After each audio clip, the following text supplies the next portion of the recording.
Machiegni nyakoro mgajwange chendo ni mar kagikacha waiko ni weche manyien mana kuom thuolo madeka par kende nyinga Lydia Ukeyo.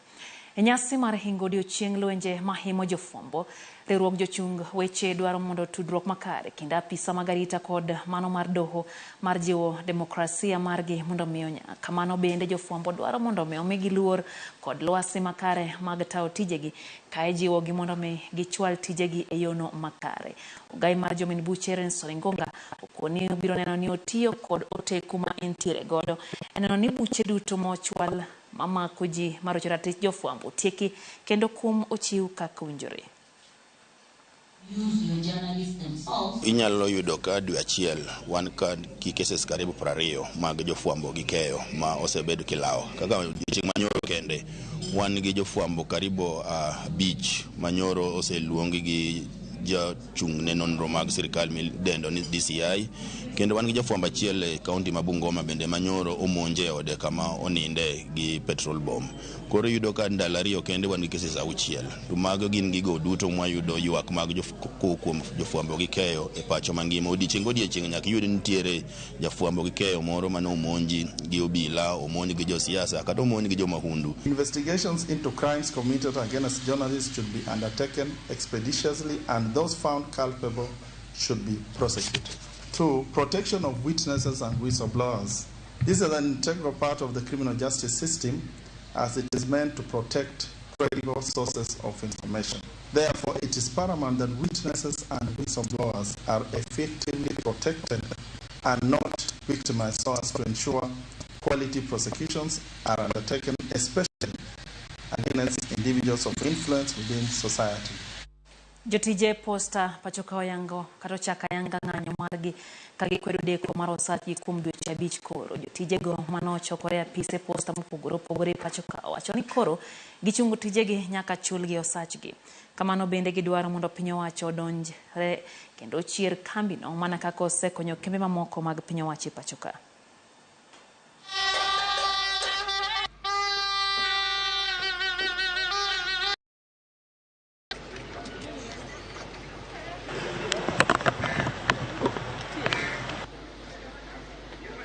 Watu wanataka mshahara, hawataki salary increment, au wanataka mshahara yao yamefanyia kazi. Na bado tuko na familia, tuko na watoto wanaenda shule, saa hii wamefunga wako kwa nyumba, hawana chakula.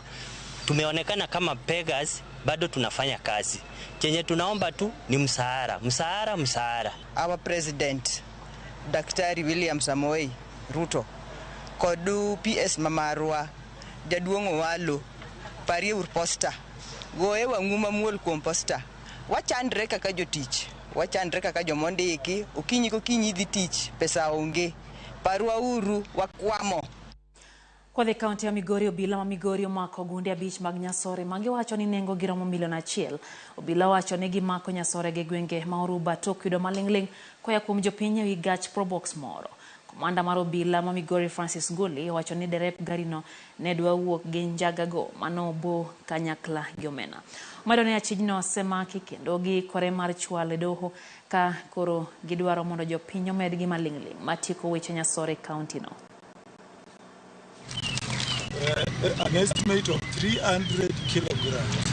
This afternoon, our officers got an intelligence from members of the public that there was somebody who was in possession of cannabis sativa, which we always refer as bangi.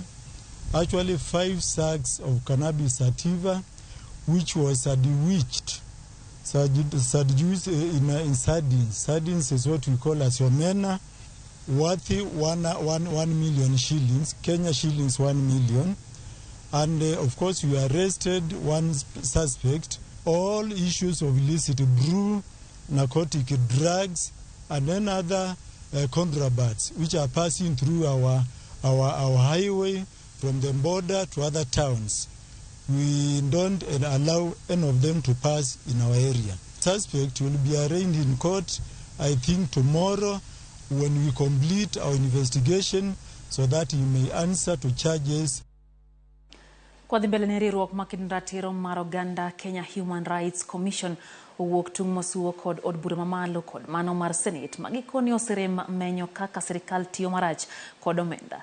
Duol no kotene kod Anet Nerima kod Davis Malombe okoni duol marango sach jotije SRC, duol magawo budget OCB, duol mochung' ne pok madhin sirikal kod loch gwenge CRA okode tiyo makare kod pes jopiny. Aneto kone apise mochung' kar kendgigo bende oningo osebedo kanindo e klas ka pes jopiny yako to kang' mar chik ma ikawo to onge.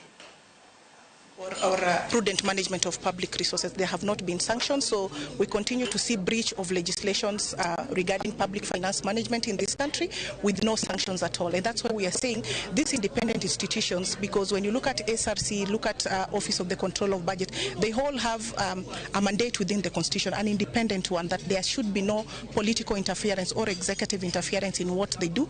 And so we are looking at ensuring that the offices, the independent offices, what we call the IFIs, have the mandate and the muscle to be able to deal with decisions that are made politically in this country. Where the finding is most of county governments have been allocating or spending more on recurrent as opposed to development, which is a very big challenge.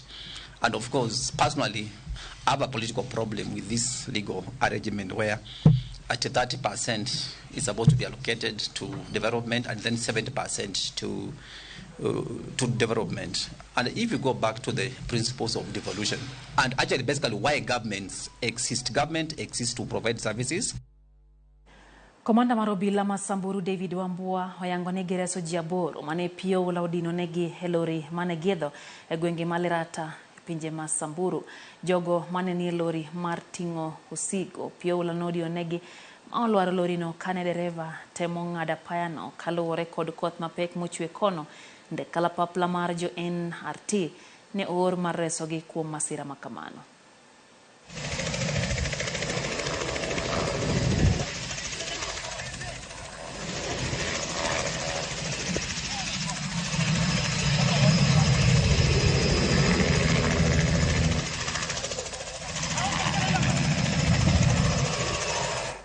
MCAs makaunti makiambu ndiko boke kage bono thicho koya PC governor makaunti no Paul Kimani wa Matangi pono ne okoyiero kendo kete PC apisas ma committee mag migepe mantiere kod nok mag jotije county no kabende gidwaro mondo miyier jota chenro mag bombe matindo maroma uchiel kata munispa mantiere county no kapok ndalo prayoga rumo.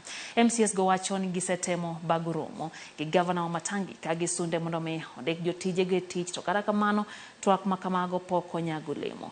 Bende gidwaro mondo duol makedo gi mibadhi pachoka EACC kod apisi mago kwach kich DCI ochak timo nonro e wi omenda ma county no magi mondo me gichicha mago magichich ni okosebed ka itiyo gode yo makare.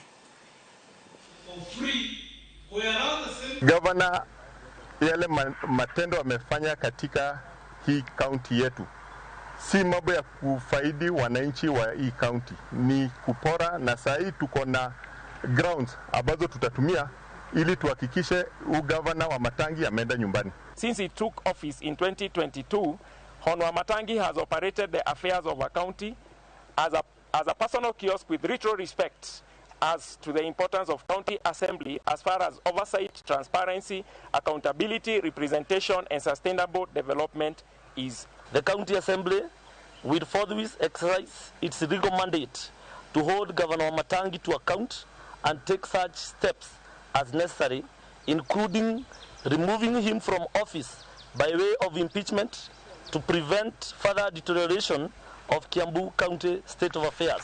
We have issued our ultimatum to the governor that if he doesn't shape up within the next 21 days, we are going to proceed and file a notice of impeachment.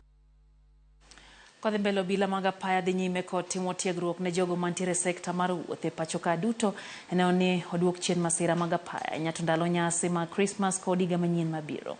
E kadak ma Kondele obila kod jotend NTSA ne obiro kanyakla kendo twak gi joriembe nyamburko, joriembe apiko kod jo bodaboda eneo ni omigi puonj marito chike magapaya. Tendo bila magapaya wacho ni moingo dhano 4,500 e piny mangima Kata piny Kenya mangima wito ngima gi seche mag apaya. Gino manyalo geng' bende obila Orlando ne gidhi chako tiyo gi masin ma ong'ere kaka alkoblo e fwenyo jogo mariembo kose mer. Pia kwa hivyo na yeye anatafuta unga, inabidi kama ni speed waongeza speed zao.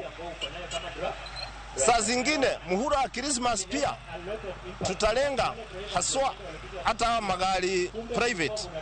Sambambu kwa hizi magari private muhula ya Christmas utakuta magari mingi hata zinaendeshwa na vijana wenye hawana license. Wabitoga jomang'eny ndara ndalo Christmas. Koro wabiro mondo wachak walos jowagi ndalo ka wadhi Christmas mondo sama giriembi ndara, sama gini ndara, sama giwuothi ndara, to giwuotho ka ging'icho, ka they are very careful, ka ging'icho maber. Gini onego bede ni katoket every dwe to wabede gi puonj kaka mago dhi bedo maber kabisa. Sanity be nyalo kwayo derepwa gi conductor wabed jo maler kabisa, to wabed gi discipline. Mokwongo onego wabed gi full uniform. Nyiso ni nyaka ibed gi reflector jacket, ibed ng'ama orwako wuoche, kasi rito chike mag apaya kaka riembo apiko. Mano gima long'o sana mwayudo koa kuomgi. Riwruoge makedo ne ratiro mag nyithinde alwora ma Kisumu koro chako chenro maneno ni nyithindo duto rit makare ma okoro chachich ahinya te ndalo makoro olor skunde kuom thuolo malachni. Ma en chenro ma itimo kuonde dak maongore kaka Nyalenda, Manyata, Obunga e kind mamoko. Eneno ni jonyuol omiyo nyithigi arita makare kendo ok gidonje e timbe manyalo ketho sombgi. Jonyuol bende kwayo ni obed akicha kuom dweche 2 duto ma idhi lore skunde, ka bende migao kaka mano mar obila bende okwa mondo nene okaw okang' mar chik na jogo marocho ratich nyithindo. Kethore kamoro to ginyalo chiwo report, to gi kuonde ma ginyalo chiwo report kaachiel kod kuonde ma ginyalo goye simu, offices ma ginyalo dhiye, to gi jotendwa manie community ma ginyalo chopo irgi. Nyathi nyaka puonji, nyathi nyaka riti.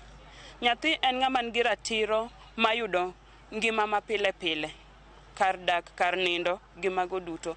Bit no dak gi janyuolne kata dak mana gi ng'ama chielo, jakonyne mora mora. Nyathi en nyathi.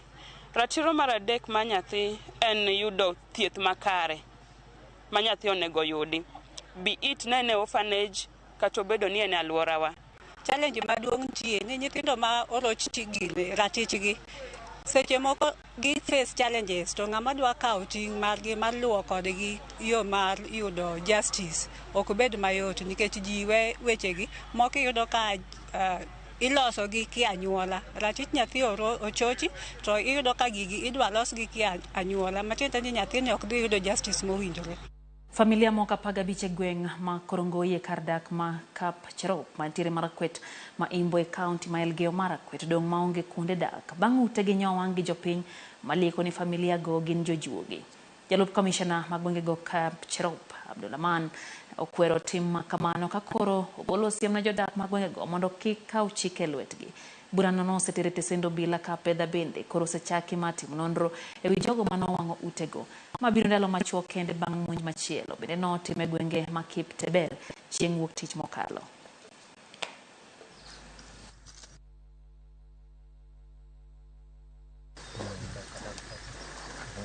Watoto wenye wanafanya KCB na KCSE na tuko msituni, serikali mtusaidie kweli. Kwa uchungu yenye tunaye ni ngumu, tunalala msituni, hatuna chakula, hatuna chochote. Shida yenye tulipitia ni shida ngumu, mtusaidie kweli vile mnaweza. Hatuna chochote, hatuna manguo, vitu yote ilichomeka. Sisi hatuishi mahali kweli, nyinyi mwana waandishi wa habari.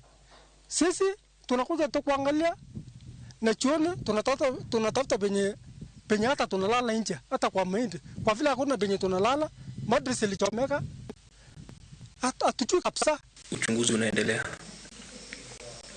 Kwa sasa kesi iko na polisi na uchunguzi unaendelea, lakini ni jambo ambalo ni la kusikitisha sana katika karne hii, watu kuchomeana manyumba kwa kisingizio ya kwamba wewe ni mchawi.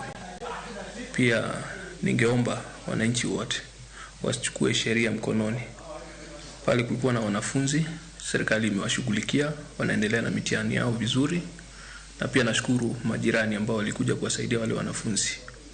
So kwa sasa haya mambo yote serikali inaendelea na uchunguzi, na pia tukipata chochote ambacho tunaweza saidia na ile jamii tunasaidia.